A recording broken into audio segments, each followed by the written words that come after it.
Hi folks, and welcome back to another Travels Red Rover. I'm Shawn. And I'm Corinne. And today we're back with our RV chats.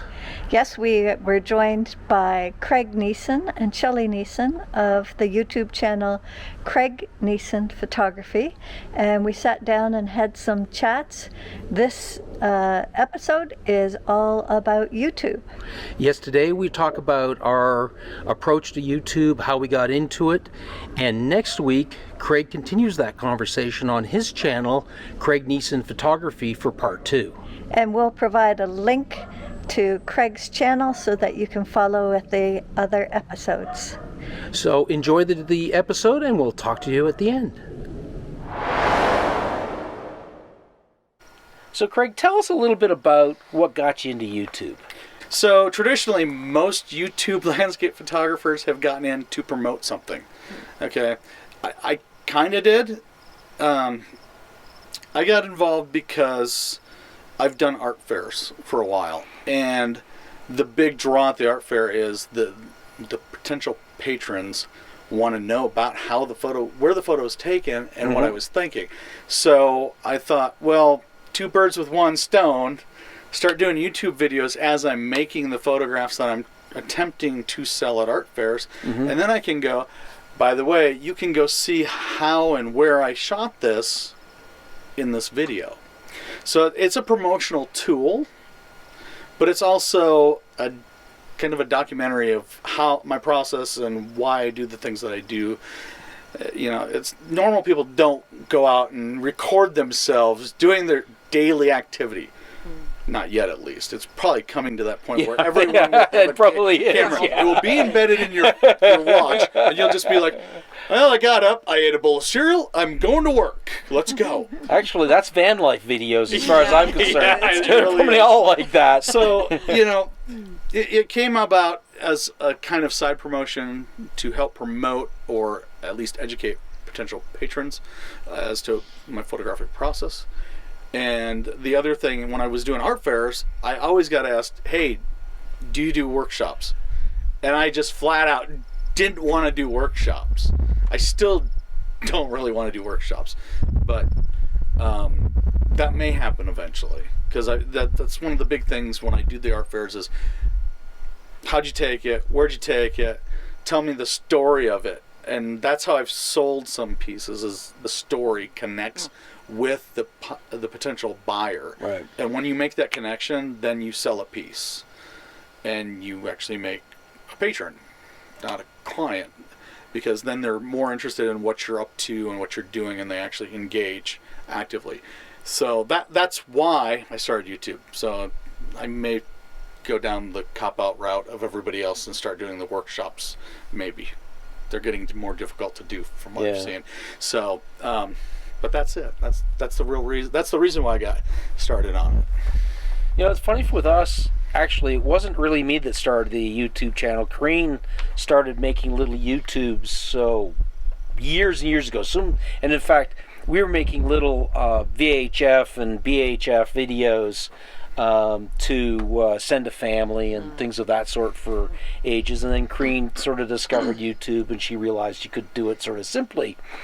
And as it went along, we started really for making them for family, and really, in fact, the vast majority of our early videos are not public. I mean, they're still private behind the thing in Corinne's little YouTube channel.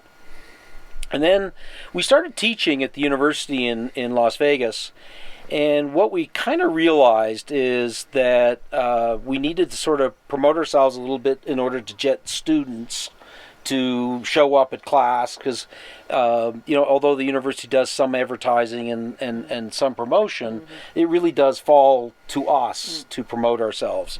So that was part of it. Part of it was that you know, the typical venues for showing work have been kind of changing over time. We were using Facebook and, you know, Instagram, but that is so transitory that we were trying to start to think of things that were a little bit longer and we could use in the future. And so we started making them, and we thought, well, that'll promote ourselves a little bit, and maybe we'll do some workshops and that sort of thing. Although, frankly, the more I've done YouTube, the more we've kind of moved away from the workshops. Would we do them occasionally? Do we do them occasionally? And we haven't really done as many, and we probably won't do as many as we had originally planned. The unintended success is something that Corinne introduced us to a couple of years ago, and that has, with teaching students in a classroom, it's hard to explain to them what it is to be in the field to shoot a landscape picture. Yeah. And what we've started doing is taking our YouTube videos and actually incorporating them in our teaching, so that we can actually take a student that's in a classroom and show them what it's like to be out in the field, talk through some of the compositions, talk through the light, because it's real. Generally speaking, to be blunt, we tend to focus on the YouTube videos, of course, that are the better ones. The light worked, the composition worked, the picture worked.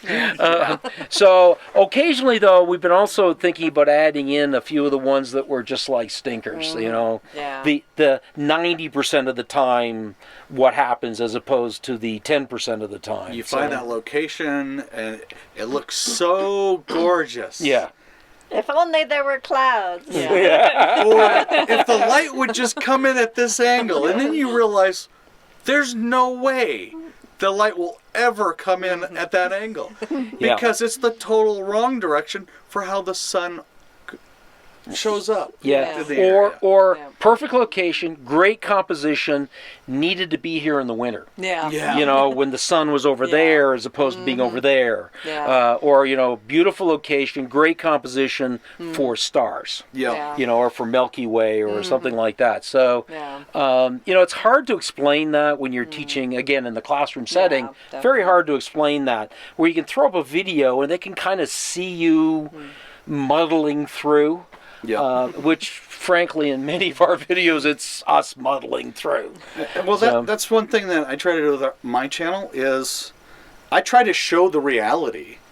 You don't always go out and get the photograph you're after. Right.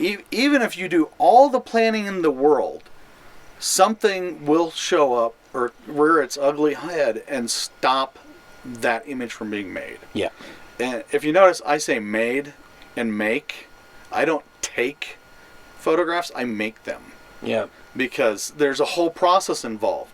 You go out in the field, you find your subject, you find your location, you make the image out there, and then you take it back and you really do your post-processing and you bring that image to life.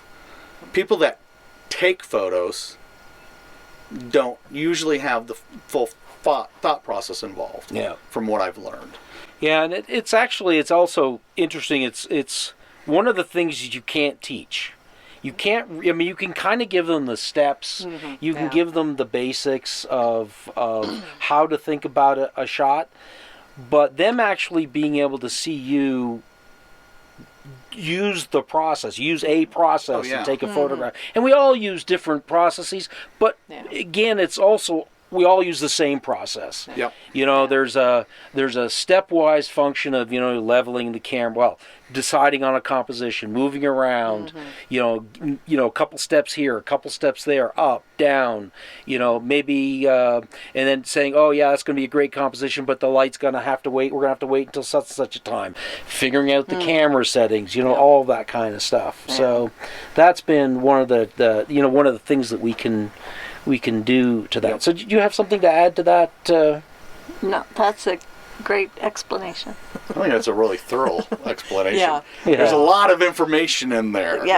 And I think one of the things you guys pull off really good in your channel is not only are you doing the photography, you're talking about a location. Like if you go into a ghost town, you give us the history of that area.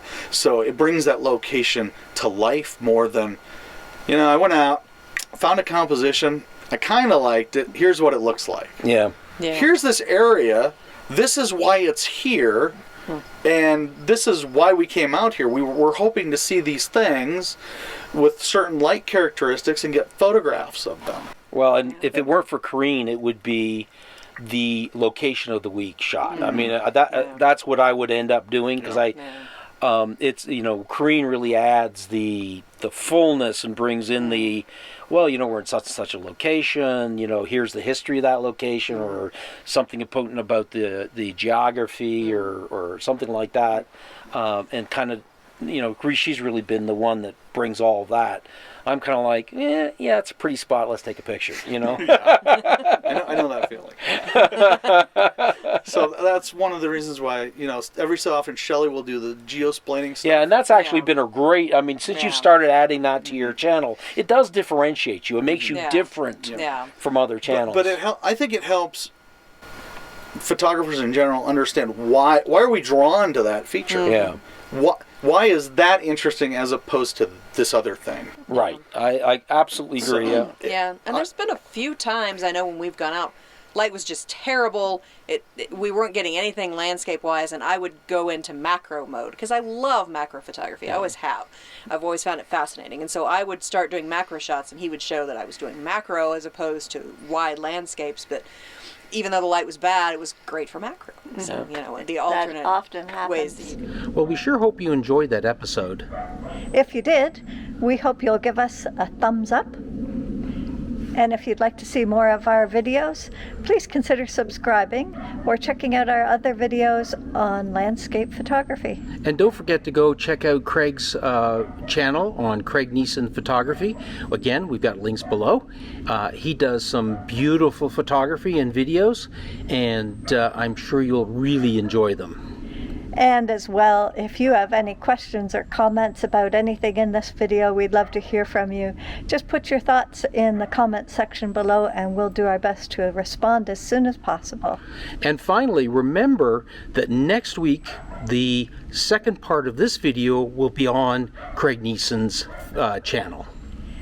Thanks for joining us. Bye for now. Bye for now.